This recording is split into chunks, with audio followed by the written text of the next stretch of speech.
Admittedly, out of the three Hella Mega Tour bands, Fall Out Boy have always been my least favourite. Not to say they're bad, because they're not. At least up until 2015 they weren't. One of the biggest bands at the forefront of pop punk and emo pop in the mid to late 2000s alongside Panic at the Disco and Paramore, Fall Out Boy went from just being one of the biggest scene bands becoming one of the biggest bands in the whole world. They have come a long way from making pop punk classics like Sugar We're Going Down or Dance Dance, which is kind of a good and a bad thing. After their hiatus, they came back with a completely new sound, blending arena rock with modern pop music, and although the formula worked at first, they've progressively gotten worse and worse before they released their 2018 album Mania, which was one of my least favourite albums of the last few years. But before we get to that train wreck of an album, let's rewind back to the beginning. Fall Out Boy formed in 2001 by Pete Wentz and Joe Troman, the band's bassist and guitarist respectively. The two met through the Chicago hardcore punk scene, both of whom were a big fixture in it. Dissatisfied by the scene's progression away from politics into simply moshing and breakdown, the two wanted to create a more escapist project for them. Troman met Patrick Stump, who at that point was the drummer of a grindcore band, who then agreed to front the band. They took their name from The Simpsons, and they went off playing shows and writing music with a constantly changing lineup. On March 25th, 2003, they released a mini LP called Fall Out Boy's Evening Out With Your Girlfriend. Although the band didn't want to release the album and it was done by Uprising Records against their wishes, the band spent much of 2003 touring where they met Crush management and signed to Fueled by Ramen. Shortly after, Wentz recruited drummer Andy Hurley to be their touring drummer, however it wasn't long until he joined the band officially. The final lineup of Patrick Stump, Joe Troman, Pete Wentz and Andy Hurley was finally created, and shortly after the group went into the studio to make their first official album. On May 6th, 2003, the band released Take This to the Grave, an album that saw instant success in the independent music scene. Although critically it was never massively acclaimed, pop punk fans were very positive from the get-go, and it's seen retrospective success, with many considering it to be one of the band's best and one of the best debut pop punk albums ever. To be completely honest, before doing this review, I'd only heard the album once, and that was when I first listened to the band's discography all the way through. Although there were a few songs I really liked, I didn't find anything that really made me want to go back and listen to it again, but listening to it a few times for this review has made me realise just how much fun this album is. If you're a fan of that early 2000s pop punk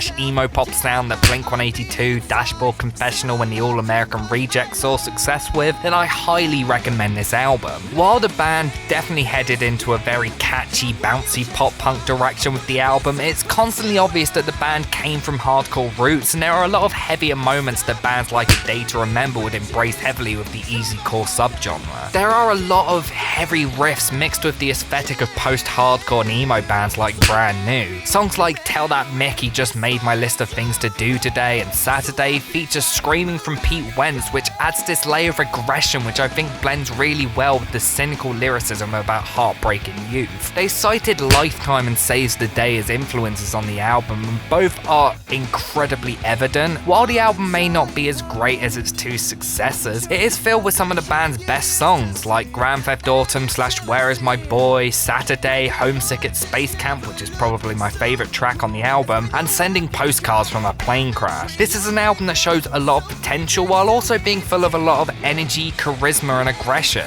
Pop punk fans who haven't heard this album are definitely missing out because, as I said earlier, it's definitely one of the best debut pop punk albums ever. Even if I do think they perfected the formula of this album on their next couple releases, especially their follow-up LP. Following the release of their debut, Fall Out Boy suddenly saw a huge flood of attention and pressure as everyone believed that they would become the next big thing. Despite their debut being released by Fueled by Ramen, it was funded from an advance they received from Island Records for a major label debut. The band started working on their major label debut in late 2004. Despite a suicide attempt from Wentz caused by the anxieties of creating a new album, they pushed forward and released their second album From Under the Cork Tree on May 3rd, 2005. The album follows on much of what they were doing on the first album, but with darker lyrics and wider musical influences. Of course, it was an instant success, put them into the mainstream, and is widely considered one of the best pop punk albums of the 2000s. I definitely think Infinity on High is the superior album, but man do I love this thing. Although admittedly I've grown away from pop punk in the last few years, there's still quite a few albums in the genre that I feel I can return to no matter what and still really enjoy, and Cork Tree is one of them. The lyrics are very much based around the anxieties caused by life and love. Although maybe not the most original lyrics in the world, the cynicism and ironic slant that they take on much of the songs completely rewrote the direction the genre was taking. Instead of writing songs full of toilet humour, pop punk suddenly started to take a much wittier approach to comedic lyrics and featuring much more social satire than ever before. And that's one of the best things that I think this album brought to the table. Instrumentation wise, the album again isn't super original, but for what it is, it's pretty great. There are a lot of really catchy and memorable riffs, great chord progressions, and fantastic bass and drum work also. On this album, Fall Out Boy followed the pop punk rulebook while also rewriting sections, and it's undoubtable that following its release, the genre was completely different. Without this album, I'm not sure the first Panic album or even the first couple Paramore albums would be as successful as they are. The blending of emo and post-hardcore with the peppiness and youthful angst of pop punk worked perfectly and made it the new cool thing to do in the genre. This is shown in even the biggest singles on the album, for example Sugar We're Going Down, which blends the aggression of 90s emo bands like Jimmy Eat World and The Promise Ring with the huge hooks that Blink and Sum 41 were well known for. This is an example of the band's instrumentation being somewhat different to the pop punk norms, with a heavy emphasis on post-hardcore-esque heavy guitars as well as usage of piano in the second verse. I also love much of the vocal effects throughout the song. The production work on this song is some of the best on the album. Other songs on the album show the band embracing different sounds and styles, for example Dance Dance, which has this almost swing-like sound to it powered by this great bass line, which is probably the most iconic bass line in pop punk following Longview over a decade prior. There's also Champagne for My Real Friend, Real Pain for My Sham Friend, which is basically a Foo Fighters song, and it's really tongue-in-cheek and about how fleeting fame is. The album is full of some of the angstiest and most youthful tracks the band have ever done, like Nobody Puts Baby in the Corner, which feels like a huge middle finger to the world and features one of the catchiest intros and choruses the band have ever done. I Slept With Someone in Fall Out Boy and All I Got Was This Stupid Song Written About Me is one of my favourite songs the band have ever done, which is basically a completely sarcastic song, all partly about the band seeing fame from what everyone else is doing, and also partly about being in a bad relationship.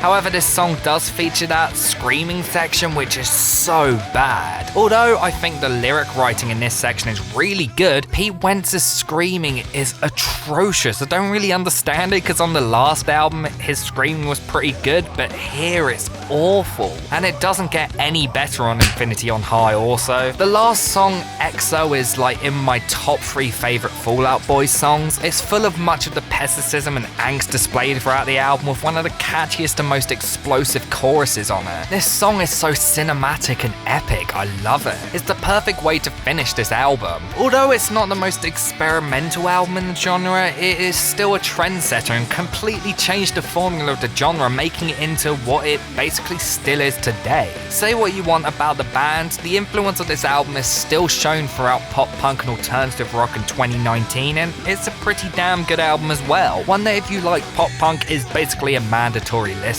From Under the Cork Tree was a huge success, going 3 times platinum in America and becoming one of the top 20 best-selling albums of 2005. Following a 2-month break after the album's tour, the band headed back into the studio in late 2005 with the intentions to make an album much more accessible than their previous work. While the band wanted to keep much of the pop-punk sound that they were known for, they wanted to embrace different sounds, taking influence from R&B and soul, as well as bringing in different collaborators such as Babyface and Jay-Z.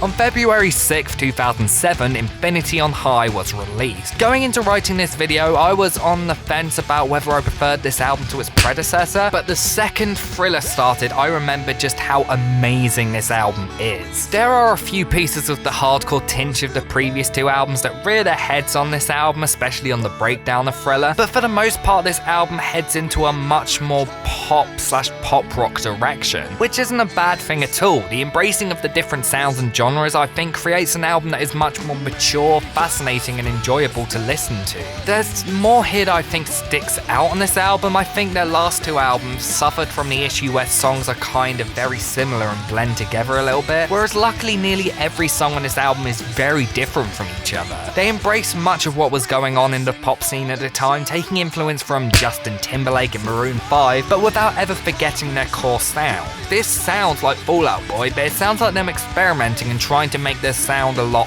fuller. The songs on this thing are incredibly bouncy, exciting, and probably catchier than any other songs the band have ever done. The takeover, the breaks over, blends this really funky riff with their usual aggressive chorus formula, but then also a little bit of the operatic sound of My Chemical Romance or Queen into the mix also. This Ain't a Scene as an arm race has this really interesting blend of 70s funk, soul, and a really great gospel sing-along section at the end inspired by Justin Timberlake's Senorita. I'm Like a Lawyer with the Way I'm Always Trying to Get You Off has an almost Motown-esque sound to it. This album is much more musically diverse than anything that came before. It's a straight-up fun pop record full of incredibly catchy sing-along hooks and fantastic production. The addition of this melodramatic electronic R&B sound makes the album stand out massively and makes many of these songs much more captivating to listen to. Lyrically, this is a very narcissistic, sharp album, tackling fame in a direction that the band had been heading into. The opening track, Thriller, is all about their music seeing mediocre reviews and them losing the Best New Artist Grammy. Stump sings what is essentially a massive middle finger to all those who have doubted them and to the critics who criticized their music. The takeover is also about the media attention they saw during their breakthrough. This Ain't a Scene is about Wentz's frustrations towards the emo scene. Golden is about feeling completely hopeless about life. The Carpal Tunnel of Love is about playing music to hide the depression you're feeling. Fame Infamy is a very narcissistic track about ego. The band take a look at fame and success with the cynical and sarcastic wit that they're really good at portraying. Nearly every song on this album is really great. Everything about the songs are amazing. I love the lyrics, the production, and the instrumentation is also really great. Stump's vocals are better here than they've ever been before, and the album's home to the track The Afterlife of the Party, which is my favourite Fall Out Boy song of all time. The track is all about falling apart at a party and looking at the person everyone loves who is considered the life of the party. Everything about this song is fantastic. Stump's vocals are probably the best they've ever been on a track, at least at this point. I love the strings and the programmed, almost hip-hop-esque drum patterns. Lyrically, it's a beautiful song. The song is the perfect Fall Out Boy song in my opinion, showing that when they experiment with sounds, they can create some really fantastic stuff. This album is one of the best pop-punk albums ever made and shows the beginning of the band's progression into alternative rock. Although not quite as successful as their previous album, this is the point where the band were reaching their creative peak. The singles were all massive and the band were becoming the forerunners of the scene. Everything was coming up roses for them. However, when you're constantly recording and touring without a break, it's not going to be long until you completely burn yourself out. And a year later, with their release of album number 4, the flame officially went out. Thanks for watching the first of my Fall Out Boy reviews. I'm going to be taking a short break over the month of October because I've got a few really big videos planned that are horror related that I think you guys are going to really enjoy, that I want to get out over the month of Halloween. But as soon as we get back into November, I'm going to get straight back into the Hella Mega reviews. We got the next Green Day review coming out soon, so I talk about the next few Green Day albums that I need to talk about. So hopefully that will be out in early to mid-November and I can get back into actually doing some sort of rhythm with these videos. Thanks for watching, guys. Hope you enjoyed it, and I'll see you next time.